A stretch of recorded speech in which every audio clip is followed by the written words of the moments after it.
Okay, thank you. Good morning, officially, everyone. It's so good to see you after the little break that we have. Today, we're going to talk a little bit about the art of grant writing. I don't know if some of you have already experienced with it, have applied for any grant so far, but Carissa here is an expert on it, and she's going to give you all the goodies that you need to know in order to increase your chances of getting that free money. I'll pass it to you, Carissa.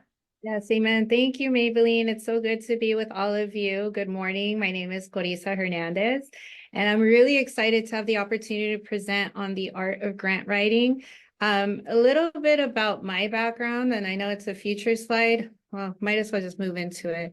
I started my career as a school teacher, so I taught middle school for many years in East Los Angeles, and I made the jump into entrepreneurship about 18 years ago.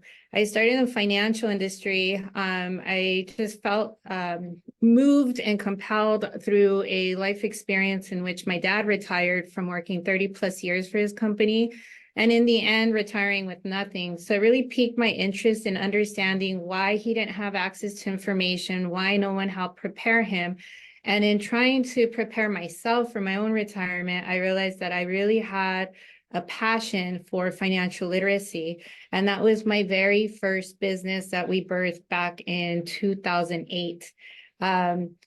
Since then, my husband and I have a huge love for craft beer and craft cocktails. So about 10 years ago, we opened our first bar in the city of Eagle Rock, city of Los Angeles, but the community of Eagle Rock.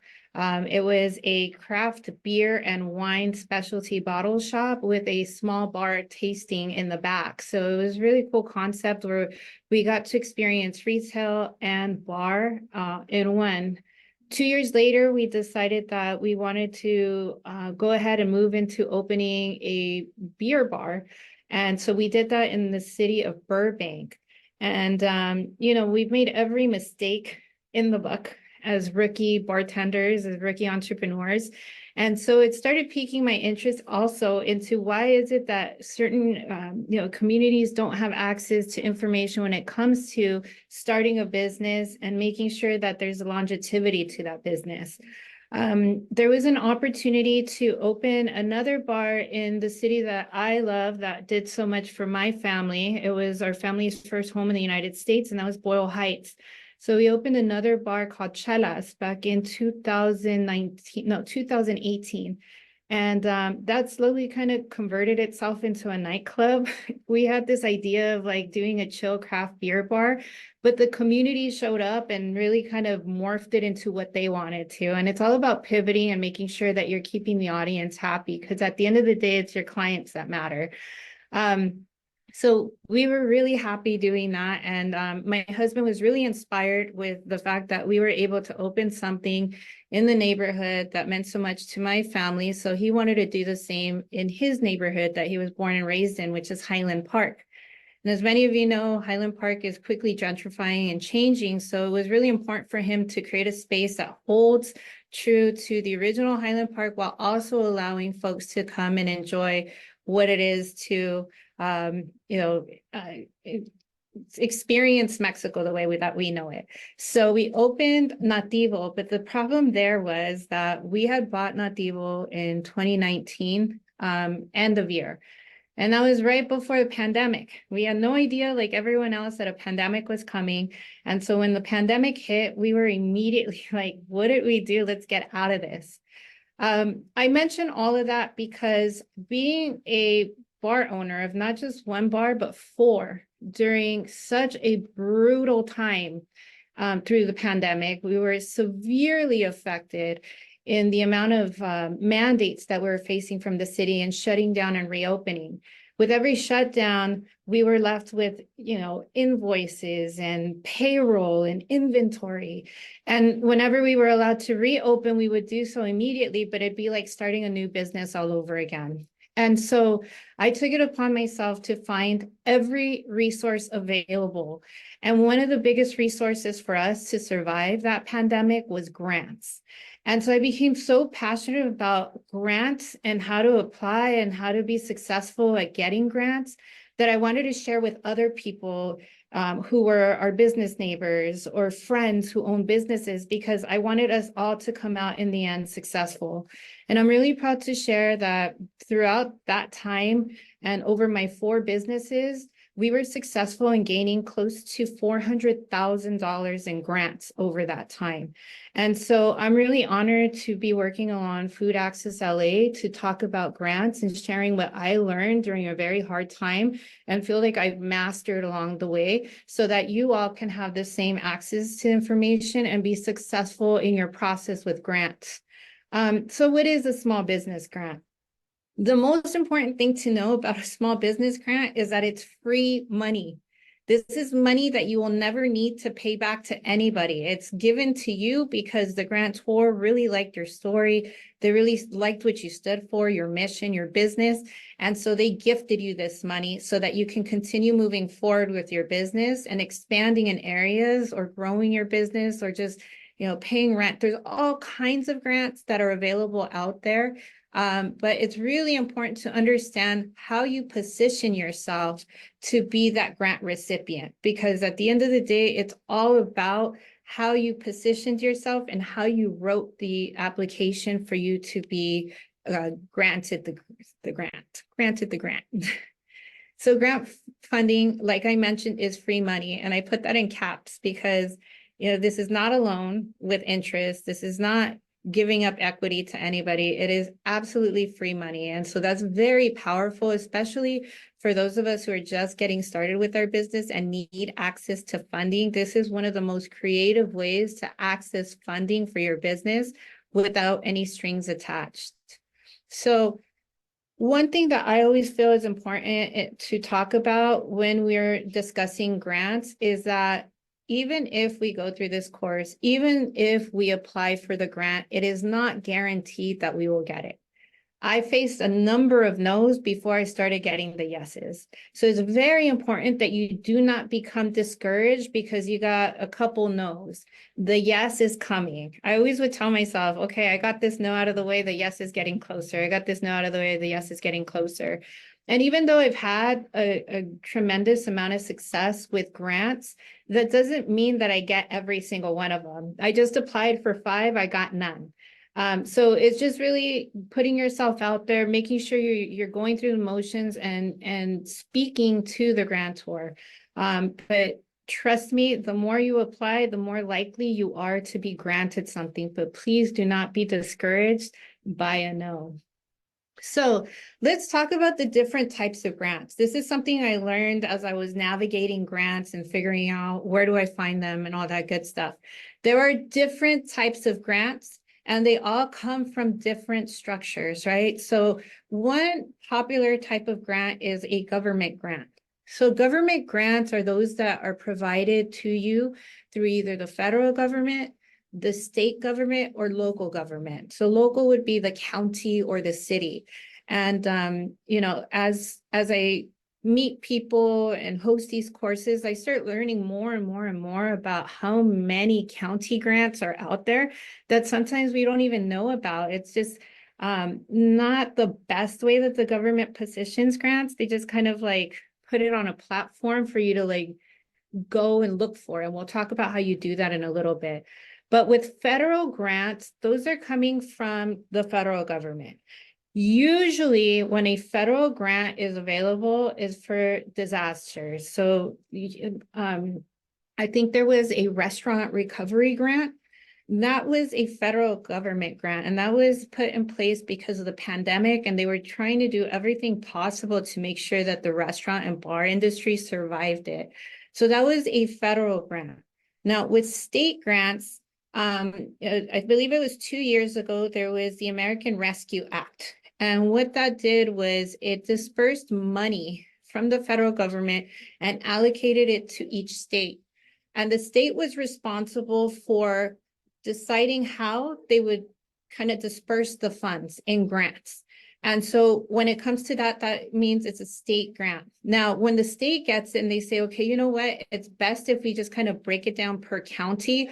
We're now going to disperse it to the counties, then they'll take over. And then the city grant, that's really important because the city grant qualifications are based on where your business is registered. So some of you may be registered in San Bernardino, but do your business in the city of LA. Number one, you should change the registration to where you're operating your business rather than your mailing address. So make sure that that's really taken care of, because that right there could disqualify you for something that you could have qualified for. But in most recent years, the city of LA has offered grants for rent, grants for startup businesses, grants for legacy businesses, grants for street vending. So there's all kinds of grants that are available. Just make sure that you're registered in the proper city that you're operating your business. There's also private grants. So private grants are coming from like private organizations. A lot of these are like AT&T or Verizon. I was blessed to get a private grant from El Pollo Loco. So all these small, like, well, not small, big private organizations allocate money, some of them on an annual basis. So you want to keep checking back annually for these grants. Some are one-offs. But nonetheless, when they do put out a grant opportunity, make sure that you're taking advantage of it. And in these cases, the private sector is just looking for a good way to show good faith to their audience that they support small business. So they're really looking for their poster child to say, look at who we helped. And that's good in the sense that you're getting marketing off of their platforms, but you're also getting that free money. Charitable organizations sometimes also will offer a business grant. So most often than not, when it comes from a charitable organization, they will offer what's called like an accelerator program, kind of like what you're part of here. And in the end, they allow for a certain amount of the businesses participating to qualify for a grant. So those are things that are available through charitable organizations. And then there's industry-specific ones like restaurant organizations. If you haven't heard of the organization called Regarding Her, it's an organization that's specific to female-owned restaurants and bars, and they often put out on an annual basis a $10,000 grant, which is really exciting. I'm proud to say that some of my mentees have actually gotten that grant. So really keep an eye out for industry specific grants, because those really put you in an advantage, since it'll be less people qualifying or applying for those grants. And then BIPOC female veteran specific grants. Sometimes grants will be listed for female founders or BIPOC founders or veteran. Unfortunately, in most recent history, I would say in the last 8 months, a lot of the organizations that offered strictly female grants have been sued for discriminatory practices, which I think is largely unfair. I think that there needs to be a lot of work done to highlight the need for funding for disadvantaged communities. So we're seeing less and less of those come out, but if you do come across them, again, apply for them. It really narrows down how many applicants are going for these grants and positions you for the opportunity to actually be granted that. So this is all the different types of grants. The really important reason why we want to understand that there's different organizations, different structures to grants, is so that you know where to look for them and what they're going to be expecting when you do go through the application process. Now, a quick tip, I think that this is really important. It's something that I really love about Food Access LA is that they will support you with this. But we always recommend that you take it upon yourself to register your business as minority business owned or women owned. You can do so through this organization, but also Food Access LA does provide the resources to help you become certificated.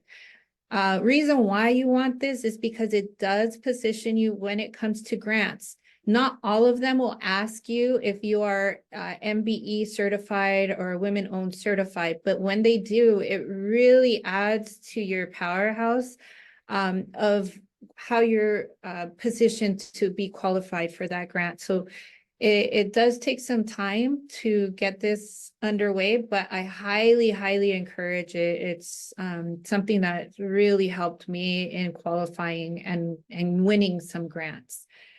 So you can take a screenshot, but like I said, Food Access LA is going to support with this as well. So how do you look for grants? The question of the hour. It took me months and months and months to figure this out. Even years. I'm still kind of learning how to find more and more grants. So I feel that it's really important to talk about this because sometimes we just don't know where to start. And for me, it was something as simple, and I know this sounds silly, but it's something as simple as a Google search where you put small business grants. That's not the only advice I'm going to give you here, but the reason I list that is it's just such a simple step that we could take that it's often overlooked. We're just kind of looking for them everywhere else, but forget it's a simple Google search sometimes. You want to add keywords like the current year, because you want small business grants from like 10 years ago. So small business grants 2024, you can even get more specific like Los Angeles or for women-owned business, whatever you want. But don't forget the Google search. It's a very simple step. And then it does take some time. We're going to talk about how to create a system that has been very effective for me. And I think that you all can really implement it to find more grants successfully. The other way is to join business-centered organizations. I know that as entrepreneurs, we are very, very, very busy, and we're like, well, where am I going to find the time to join an organization? A lot of these organizations don't require you to be there all the time. Maybe they have one meeting a month, or they'll have a mixer, or you just subscribe to their newsletter. But some of my favorite organizations that really provide a lot of information when it comes to available grants are your local Chamber of Commerce. For me, the local Chamber of Commerce is always putting out available grants for the local businesses. So it takes out the research time for me because they did it already. So they're just kind of pumping out information that gets delivered to them, and they take it upon themselves to disperse it. And most of the time they're local grants, which really helps narrow it down to you. I talked about the organization regarding her. So if you're a female food or beverage business, this is a great organization to align with. And you don't have to join per se, but even following them on Instagram, they'll often post their own grant. So for those of you who didn't hear earlier, they provide up to $10,000 annual grant for food and beverage female-owned businesses. So definitely follow them on Instagram. I want to say they currently have the grant open till the end of the month, but don't quote me on that. I do know that they have an active grant. And then the Independent Restaurant Association is another great organization that you can follow on Instagram or subscribe to their newsletter. They're often putting out information about available grants. They're often advocating for small businesses and creating policies that create access to funding and other resources that we need. And some of the newsletters that I love, and I'm going to show you what to do with this. So it's really important that you take a screenshot. Some of the newsletters that you would like to subscribe to are like the Small Business Development Center, the Minority Business Development Agency, LISC, New Economics for Women, Hello Alice, the Small Business Majority. I'm going to show you what to do once you subscribe so that it really facilitates the process on grant research with this system that I've created for myself. If anyone has questions, just hit the little hand emoji on the menu bar, and I'm happy to answer any questions. So what is this system that I keep referring to? For those of you that I work with, I'm blessed to work with as a mentor. I've shared this with you before, and I'm excited to share with the rest of you who I don't get to see as often, is to treat your grant research time as you would a very important meeting for your business. Personally, I like to schedule every Monday from 8 to 10 strictly towards grant research. This investment of my time has paid over 10 times, I would say 1,000 times my time investment, because I've treated it so disciplined. I'm able to find the grants and start applying and really start looking for that free money. So for me, I've figured out that Mondays 8 to 10 work for me. Now, for you, you would look at your calendar and determine what is a day that you're working on logistics for your business? How many hours can you carve out? I don't think you need more than 2 hours, to be very honest with you, but respect that time and block. It's really important that you utilize this time strictly for grants. It's easy to get distracted into other things, but if you really hone in on this, I can't tell you, like, it's worth free money. It's really worth free money. And you don't have to do it weekly like I do if it works bi-weekly or even once a month. The only thing I would say about once a month, because I used to do that, is that you might miss available opportunities and you won't find it until it's like a day before the due date, and that can get really stressful, which is why for me, I prefer weekly. It gives me plenty of time to find it, apply for it, and follow up on those that I already applied for.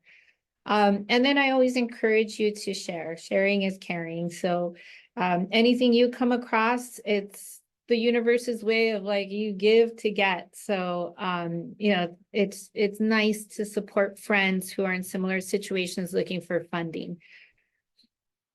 Now, what are some common grant requirements? I have been in so many webinars where we're discussing the discrepancies between women and people of color not getting access to grants or free money or funding.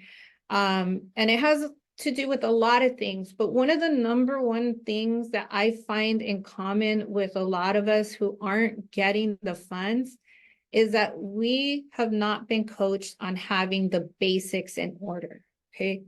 Every single grant that you will apply for will ask for the following. And if you're missing even just one of the following, you just knocked yourself out of the race. So if we start just taking care of these basics, we are in good standing and already qualifying through steps 1 and 2 to possibly winning the grant. So please do not miss any of these items. They're the simplest of items for you to get positioned to win a grant. So number 1, you want to read the description of the grant and make sure it really applies to you.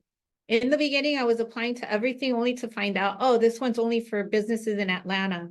Oh, this one's only for veterans. So make sure that you meet all the qualifications and that you are eligible, number 1. That's step number 1, because you will be losing a ton of time applying for something you don't qualify for.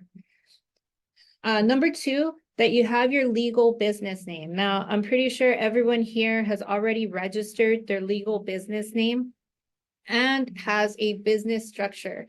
So whether it's a sole proprietor, an LLC, an S Corp, whatever it is, have your legal structure. That is going to often be question number 2 on grant applications.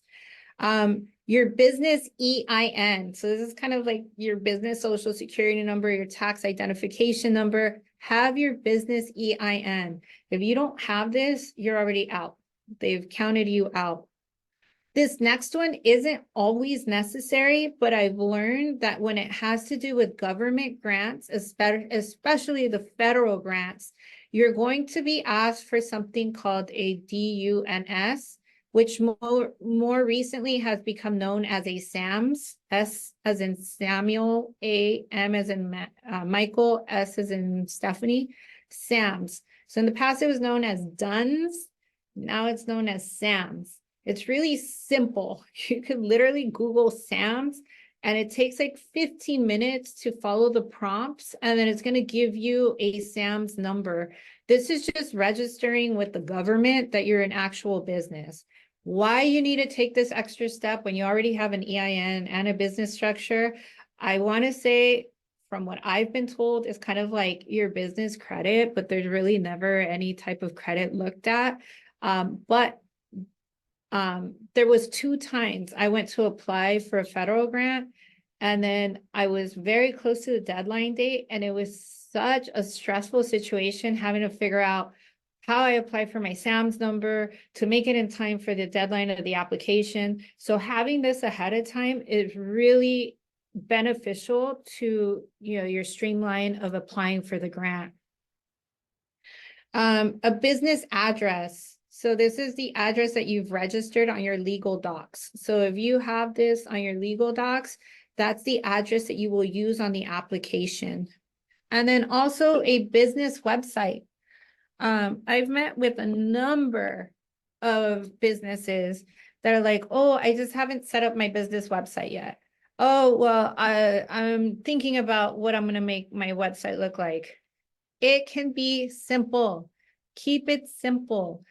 They will ask you every single grant for your business website, and it's just to confirm that you are an actual established business. They're going to go look at it to make sure that it's active, that you are who you say you are, and that there is activity. So if you do not have a business website, again, it's the simplest things that will disqualify you from even qualifying for the grant. So keep it simple. If you don't have a website, that's okay, but at least put 4 pages up of like your home, your about us, your services, and contact us. But you need to list a business website. And then social media handles. It's interesting, but I think again, they're just trying to see that you're an active, actual business that is currently operating. And so they will check out your social media handles. I've often been asked for my Twitter account, for my Instagram, and my Facebook. Now, for my businesses, I'm not very active on any of those other platforms other than Instagram. So don't worry about if you're posting often on all of the platforms that they're asking for, but as long as one is current and you're posting often enough, that's enough for them. So even if it's once a week, but try and stay active on your social media handles because they do look at that. Now, why is that important? In my opinion, what I feel it is that a lot of the organizations that will offer the grants would like to tell your story. Because remember, it's not about them just giving away free money. They also want to look good to their audience about, look, I helped her with this money and look at what she was able to do. So if they're able to reference your Instagram handle on theirs, it's really beneficial to both parties. So that's why they will check your social media handle. So try and keep it active. And business revenue isn't always asked for. I would say 99% of the time, you will not be asked for your business revenue. However, the times that I have been asked for business revenue, it always has been a government grant. So anytime the government is offering a grant, most of the time they will ask you for a financial statement. So that's why it is important that if you're not in the practice of having profit and loss statements, you start making that a practice. You don't have to have it done by a professional, but try and keep one up on your own database so that when you are asked for it, you're ready to submit it. And sometimes they'll ask for like your last 3 months. So try and stay on top of that as much as possible. And then our favorite part is you're going to answer a series of questions about yourself and your business. So usually this is anywhere from 5 to 10 questions, depending on the grant. And the way you answer, obviously, is very, very, very important. Something I've also seen in the last year and a half is them asking for a video. So now they're asking you to submit a video, and they'll always say it's optional. But listen, if you want to stand out from the thousands of people who are submitting their application, even if it says optional, always submit the video. It will make your application stand out from the rest, and just be yourself. Be yourself. I know some of us get a little nervous with the camera, but just set a little tripod up with your phone, or if you want someone to record you that you feel comfortable with standing there, do so. And it's usually just one question they ask for you to video yourself of. Are there any questions so far? I know I've gone over quite a bit. Again, if you have questions throughout the presentation, feel free to click on the little hand emoji and then I can see it here. All right, a couple tips before writing your grant proposal. You want to, let me move these little cameras. Okay, so the next steps involve submitting a grant proposal, obviously. And so you want to follow all instructions, all of them. Sometimes we're just like moving so fast that we didn't realize you're only being asked for your answer to be in 250 words. And you miss that part, so you're typing away, and now you're over the words, and then you have to redraft again. So make sure you're reading every single instruction so that you're answering correctly and you're staying within any limitations that they're providing. In the proposal, always use SMART objectives. So specific, measurable, achievable, relevant, and time-bound. This lets the grantor know that you're serious about where you plan to put your money. Now, whether it's a grant, whether it's a loan, whether it's an investor, people want to know that you know what you are doing with their money. They want to know that you are not taking the money and going on a vacation. They want to know that you can take the money, put it to work, and grow this business. So it's really important to display that you are ready and prepared and know exactly where you're going to put that money and why. And something that I've learned is that they love to see that that money isn't just for a refrigerator, but what that refrigerator means overall, right? So it gets interesting how you make using that amount of money on a refrigerator. But that refrigerator is going to help you hold more produce. And by having more produce, you're able to expand the menu. And by expanding the menu, you're able to keep the customer happy. And if the customer is happy, they're going to keep coming back. And if they keep coming back, that means more business. And if there's more business, that means more staff. And if there's more staff, that's more stimulation of the local economy. Do you see how I did that? I drew the bigger picture. And so for anyone giving me the money, they know that I understand the importance of how to make that money work. So it doesn't just benefit my refrigerator or me, it benefits the local community overall. So it's really important to tell that story when it comes to what do you plan to do with that money. And then detail precisely how the grant funds will be used. So if they're offering $10,000, you better be ready to provide that breakdown of where those $10,000 are going to go. So if it's going to go a portion to the refrigerator, a portion to payroll, and a portion to kick off this new cocktail launch that you're doing at your bar for more offerings to your clients, then be ready to talk about all that stuff and be very specific. So we already talked about following the instructions to the letter.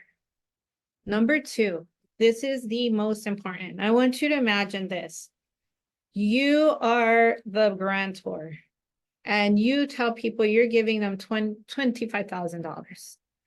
And so people start submitting their applications, and before you know it, you have hundreds of applications that you have to read through. So imagine reading through 100 applications and they're all like, "Hi, my name is Corissa. I'm a business owner." You have to tell a compelling and impactful story. You have to grasp the reader's attention so that you stand out from the hundreds. Talk about what challenges you've overcome. What makes you a good leader? How are you in the face of adversity? How will this money continue to help you grow your business? And why are you important for the community? These things matter. And I'm telling you, when I started changing my answers to tell the full story that way, I started getting grant after grant. I'm telling you, I have over $400,000 that I've gotten in free money because I was able to tell an impactful and compelling story that wasn't made up. It's the truth. So it's number 1, making sure that your business is important to the community and how you tell that story. And then provide plenty of detail. It's hard when you're limited to 250 words. I've seen some that give you up to 500 words. I've never seen beyond the 500. So it's usually 250 or 500. You have to tell this story that sells. But the nice thing is that they ask so many questions that you're able to expand a little bit more per question. So read the questions through and see where you can start telling the story completely, but in different sections on how you're answering the question. And then I always recommend in the beginning, as you're getting used to your flow, get feedback on your application. So if you created the answers to the questions, have someone read through it and give you their feedback. Because sometimes we just get into like, I got to get this done because I have to get my order in and I have this big catering party on Friday and this staff member called out sick. So we get busy and it's distracting. But if we're able to say, hey, can you read this for me and tell me what you think? I'm going to go run my business and then come back to this. It's really helpful. And then once you have your answers, I'm going to tell you what to do. This is something I wish I would have had access to before I started all my grant writing applications. But the most commonly asked questions are right here. And you're welcome. These are the most commonly asked questions. So what I recommend, and I'm going to get into this into other slides, is that you create a template from these questions. This will make your grant writing experience so much more simple. Because more often than not, I have clients often telling me that they're typing out their answer on the spot. You don't do that. You're going to turn that grant writing experience into a 2-hour process. I'm down to 15 minutes because I have this template where I just cut and paste from to the application, and then I modify the answer so that it aligns with the question in regards to what they're asking. But if you have your answers prepared to these questions, you are going to get through a whole lot more grant applications than if you're trying to type on the spot. So what are the questions? Tell us about you. Tell us about you. Now, remember, you want to talk about, what your background is, challenges that you've overcome, your abilities to be a leader. They want to see that you're able to lead and manage money and grow, even in the face of adversity. So make sure those are being told in that answer. What services does your business provide? And again, expand on it. Expand. You don't just make sandwiches. Like, what's special about that sandwich? And then beyond that, are you hiring from the local community? And what does that mean to the local community? I know it sounds silly, like, why do I have to say all that? Trust me, they're looking for that. That's what they want to see. That's who they want to support. That's who they want to give free money to. What inspired you to open your business? This is one of the areas you need to make the largest impact in. So what inspired you to open your business and know how to tell a moving story? How does your business impact the local community? This is a very real question. On like 85% of my grants, I've been asked. What will the grant funds be used for? They will always ask this. One tip that I've given my personal clients is that you should already have kind of a database of items or equipment or marketing. You should already have like a database of the things you need in your business, kind of like a wish list. And then you take some time to like look at the costs per item. And so you have this database, it's your wish list database. And it helps so that when you do create, profits and you need to make an investment in another equipment, you already have it, you can check it off. But further than that, you're able to just pull from that list to answer these questions. You already know. You're not just kind of thinking like, oh, what would sound good right here? Oh, if I order another smoothie machine, that sounds good. I'm going to write that down. No, already have that ready for you so that you're pulling it from your wish list database. How will the grant make a difference in your life? How will your grant make the difference in your life? And then where is your business headed? I like to answer that question in 3 parts. And the reason I like to answer it in 3 parts, where is your business headed, is so that the grantor knows that I'm committed for the long haul. So I give them a 1-year, a 5-year, and a 10-year like vision for my business. And I'm able to provide that on there. And I think it's impressive that it's laid out like that, because I can guarantee most people aren't answering like that. And any additional information that you would like for us to know, they always make this question optional. Always answer optional questions. It makes you stand out. It's extra work, but if you're already prepared with a template like this, then you're ready to answer it and you're ahead of the competition when it comes to grants and applying for them.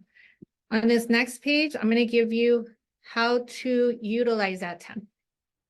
So if you didn't already take a screenshot of those questions, maybe we will get a copy of this presentation so you can revisit it. Make sure you take a screenshot of that. And then you're going to transfer those questions onto a Word doc so that you're able to keep that template. It's a template, okay? Now, what are you going to do with those questions? So most grants are going to limit your answers to 500 words or less.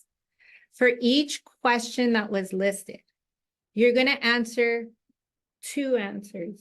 Each question is going to have 2 answers. One is going to be 250 words, and the other one's going to be 500 words. That way you're ready for whatever word limit they're giving you, which more often than not is between 250 and 500. That way you cut and paste. You got both ready to go, and it's going to save you a ton of time. Really dedicate time to crafting your story. So even if it's not a grant that's already readily available, use that time that you carved out for grant research or grant applying to really hone in on those questions and answer them. The more time you invest in mastering your story, the more likely you are going to get a grant. So use that time. It's a great investment of time. It's free money. And then be sure to include items that make your story unique. So you want them to understand your ability to overcome challenges, share about your background, what inspired your business, how have you helped your business evolve? A lot of you have had your business during the pandemic. Talk about that. How did you get your business through that time? Some of you started in a pandemic. Like, talk about that. Not anybody would do that. That says a lot about you as like risk takers and people who really believe and are passionate about your craft. Talk about that. And then share about your relationship with your team, your customers, and or your community. Now, if you do not have relationships with your community, start building that. Think about what that would look like so that you're able to build on that answer, because the grantors really love to see when a business is really involved in the community. It doesn't have to be you gifting your product. Maybe you volunteer time at the local shelter, or you offer some sort of fundraiser opportunities, whatever the case is. I know that in my business, what we do is that we'll team up with a local organization on a quarterly basis. So every quarter, we look for a local nonprofit organization and we'll organize a fundraiser with them. So we're able to do a portion of a specific cocktail for the night will be donated back to that organization. And so it really shows good faith to the community. It really supports good causes in our community. And then, I'm able to talk about it when I'm applying for grants, that we're doing what we can to support, positive change in our local community. So again, cover your basics that we talked about. So remember that page where we talked about your legal business name, your structure, your EIN, your SAMS number, your website, your social media handle. Have those things in order. Now, what I do is on my desktop, I have a file called grants. So in that file, I put all of those items. Why? For easy access. In the beginning, I was scrambling from like, oh, where did I save my EIN? Oh, I think it's on my phone. Oh, I remember it's on an email thread. I would waste so much time looking for it. So now all of those details are in that file. So I have it all listed there. I just cut and paste it, cut and paste, cut and paste. So have those in a grant file on your desktop. Master your story. So we talked about having the answers in 250 words and 500 words. Keep that template in that file. Again, cut and paste, cut and paste, cut and paste. Be prepared to explain how the funds will be used. So your wish list database. And if you do all of the above, you're going to be prepared to complete your grant applications in 20 minutes or less. I kid you not. That's what my time has come down to in terms of making sure I'm just cutting and pasting questions. Obviously, I make modifications. I don't just leave it as is because there might be one or two things that they changed in the question, but for the most part, the overall idea is there. Any questions here?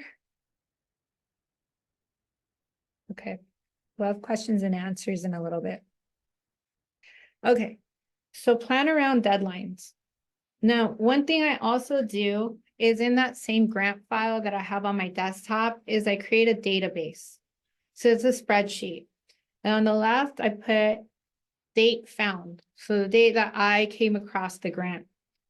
On the next block is deadline.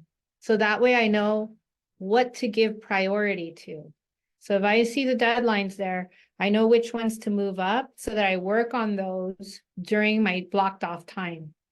Then I put the name of the grant and I link it so that way I can go back to the website and see, okay, what were they asking for? Easy access to the application, all of that stuff.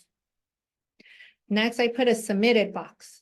So if I submitted an application, I'll put an X in it. That way I know I already did that one. I'll check back after the deadline. And then the next one, the next little button is if I won the grant. Now, the reason I want to know if I won the grant is because sometimes the grant funds take a little while before they're dispersed.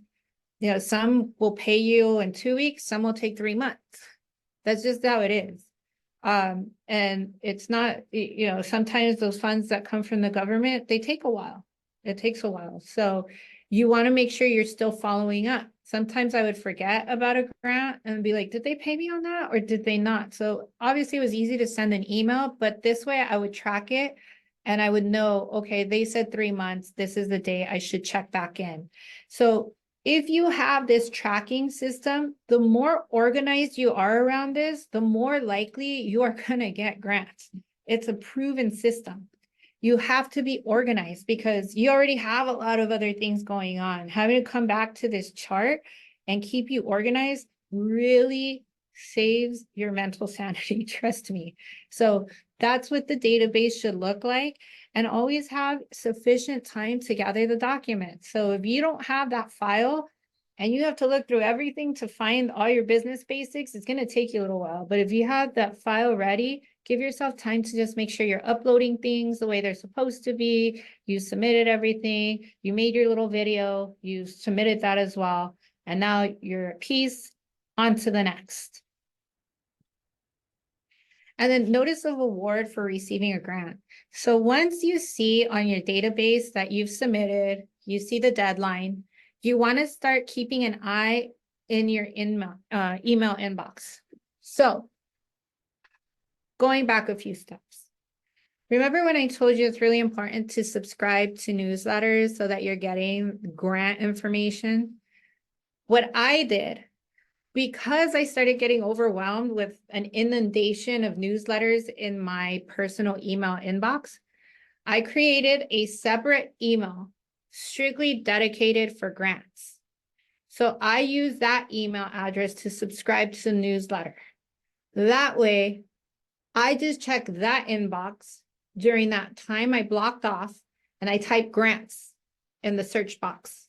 And any newsletter that has grant information is going to pop up, is all highlighted. So then I just go through those. Okay, there's a grant. Here's another grant. Here's another grant. And then when I apply, I use that email so that I'm able to immediately see if I am a grant recipient. Usually grants are really great at telling you, yes, you got it, or no, you didn't. So that you're not like guessing, like whatever happened there. But there are some small organizations that will not send a no, you didn't get it. And it's totally okay to reach out to them, just say, hey, I'm just checking on the grant status. Have you selected a recipient? And it's really important to do that. So make sure you do that. I saw one email where I was a grant recipient, but it wasn't an individual, like congratulations. It was like grant recipients for 2024.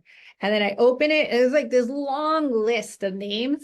And I had to like go through each item. And then I found my name in there. And I was like, oh my God, if I hadn't opened this, I would have never known.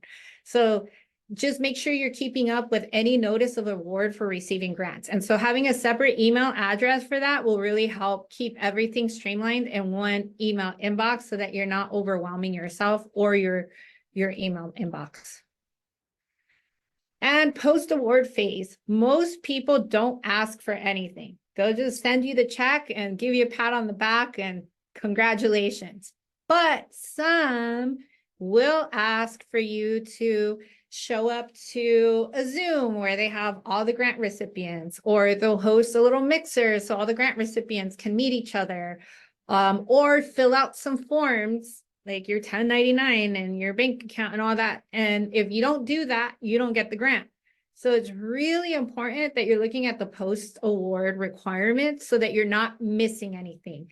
It would be highly discouraged that if you want a grant and they're inviting you to a mixer, you don't show up. I do not recommend that. Always make the time for the folks that invested in you and created these opportunities. And they will let you know through email if you are a grant recipient. And then if you want to follow me on Instagram, sometimes I do put available grants. I do have my own businesses on there, and then some fun stuff too. So you're welcome to always reach out if you have any questions. I left time for questions and answers. I think I see something in the chat box. I'll start there. Nope. No. Any questions? Ask away. I really wish I had these type of platforms when I was starting off with grants, because I had to trial and error my way to like being successful with the grants. Has anyone already applied for grants? By raise of hands? Okay, cool. How'd it go, Corinne? I believe that you had actually sent me one